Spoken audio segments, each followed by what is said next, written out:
मनुष्य शरीर प्राप्त प्राणी किस सौदे के लिए आया हुआ है। जैसे आप जी किसी दूसरे शहर में जाते हो, दूर देश पहुंच जाते हो, व्यवसाय करने के लिए, बिजनेस करने के लिए 2 लाख 4 लाख रुपए साथ ले जाते हो,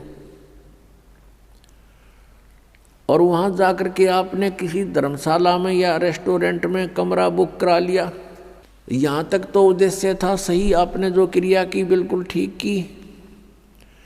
आगे वहां जाकर के उस पूंजी से जो आप मूल धन लेकर गए थे, उससे आपका उद्देश्य था कि व्यवसाय करूं और उसके दुगने तिगने चौगने करूं, 4 लाख के 12 लाख बनाऊं, दुगने करूं 8 लाख बनाऊं। तो उसके लिए प्रयत्न करना चाहिए था। अगर ऐसा करते हो तो आप सही उद्देश्य की पूर्ति कर रहे हो। यदि ऐसा नहीं कर रहे हो, क्या कर रहे हो?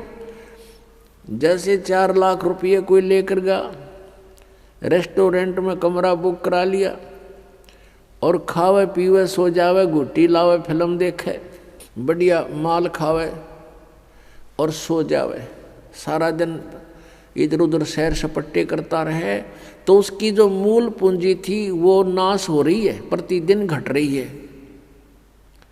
और आगे उसका बिजनेस है नहीं, कोई व्यवसाय कर नहीं रहा, तो एक दिन वो 4 लाख रुपए उसके नष्ट होंगे और वो कंगाल होकर के उसको रेस्टोरेंट वाले भी धक्का मार देंगे, बाहर निकाल देंगे।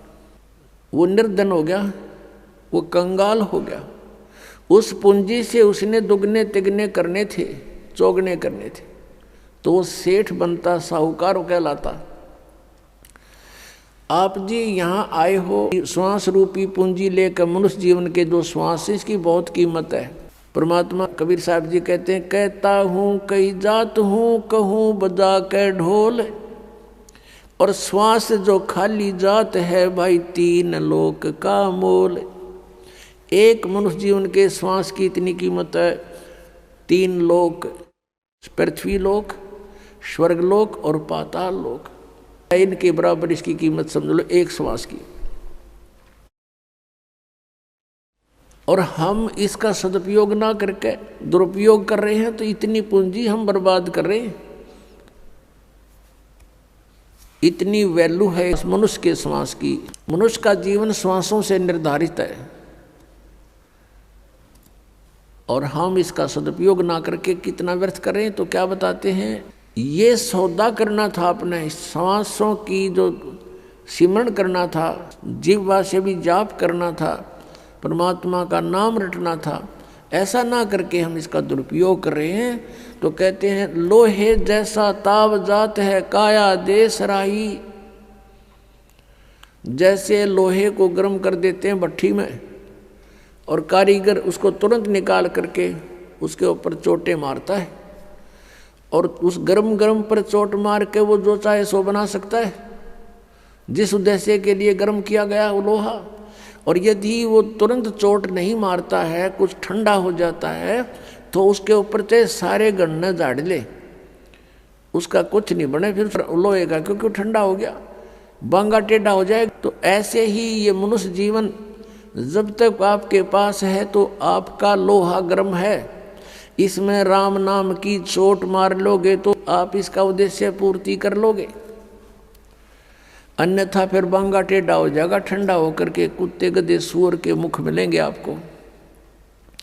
ये सुंदर शरीर मनुष्य वाला नहीं प्राप्त होगा। इसी को पुण्य भी प्राप्त करने के लिए तो भी आपने भक्ति ही करनी होगी। और जिस समय आपको ज्ञान हो जाएगा तो आप तो इस मनुष्य जीवन को यहाँ प्राप्त नहीं करोगे। इसको प्राप्त करने का उद्देश्य सतलोक में होगा, जहाँ फिर कभी मृत्यु ना हो। पुण्यात्माओं, आपके ऊपर मेहर है परमात्मा की। आपको ये अमर कथा, ये अनमोल ज्ञान, ये तत्व ज्ञान जो अभी तक छुपा रखा था, आपको प्राप्त हो रहा है। आपके लिए खजाना दाब रखा था भगवान ने, कबीर भगवान ने, और आपके ऊपर मेहर बख्श दी कि आपको ये ज्ञान दिया जा रहा है। आप यहाँ अपने परिवार को अपना मानते हो, ये आपकी नहीं, ये काल की भूल भुलैया है। आप जीव संज्ञा के अंदर हैं। आपके ऊपर इतना दबाव दे दिया काल भगवान ने तीनों गुणों के, त्रिगुणमयी माया के द्वारा, के जीव के बस का नहीं है ये तो परमात्मा ने इसको विधि बताई है, इससे एंटीबायोटिक बताई है, इसका सिमरण करने से, सतनाम का सिमरण करने से, सच्चे नाम का। सतनाम कोई जाप नहीं है। और ये ज्ञान सुनने से फिर आपके ऊपर ये प्रेशर कम हो जाएगा काल का। परमात्मा हमें याद दिलाते हैं कि लोहे जैसा ताव जात है काया देश राही। ये लोहे के सा ताव मनुष्य शरीर का आपका जा रहा है। और कहते 3 लोक और भवन चतुर्दश सब जग सौदय आही। ये सब मनुष्य शरीर प्राप्त प्राणी सौदा करने के लिए आए हुए हैं। और कहते दुगने तिगने किए चौगने किन्हु मूल गवाई। पुण्यात्मा है, समझदार है, जिनको ज्ञान हो गया, उन्होंने तो दुगना तिगना चौगुना कर लिया इस मनुष्य जीवन से। और किन्हु मूल गवाही, जो सद्भक्ति नहीं करते या भक्ति बिल्कुल नहीं करते, उन्होंने तो अपनी मनुष्य जीवन की ये धन, ये मूल पूंजी नाश कर लिया। किन्हु मूल गवाही। पुण्यात्मा जो भक्ति नहीं करता वो तो अपना जीवन नाश कर ही रहा है। और जो शास्त्र विधि को त्याग कर मनमाना पूजाएं करता है, नकली गुरुओं से साधना, नकली नामों का जाप कर रहा है,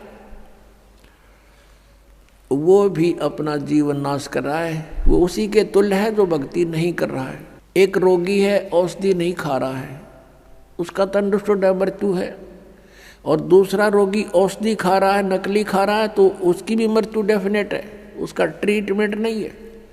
ऐसे ही नकली गुरुओं से, इन झूठे गुरुओं से उपदेश प्राप्त करके प्राणी और इन गलत नामों का जाप करके अपना जीवन नाश कर रहा है।